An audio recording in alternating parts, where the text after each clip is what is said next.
মা কই গেলা সব? নবাব জাদি ঘরে বসে আরাম আয়েশ করব আর আমি প্রেসারের রুগী কোমরের ব্যথায় বাঁচি না। আমি যাইতেছি যে বাসন মাজতে। বাজার আনছস না, যা ওই রান্নাঘরে থুই আয়।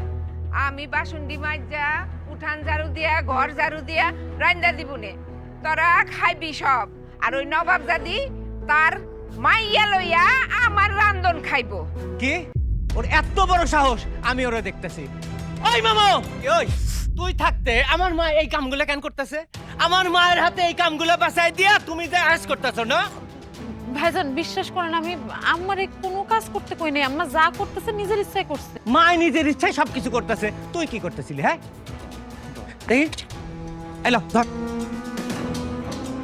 এইগুলো এখন মাজবি, মাজা শেষ হলে উঠান ঝাড়ু দিবি, তারপরে বাজার করে আনছি না, ওই বাজারগুলো ভালো করে রান্না করবি।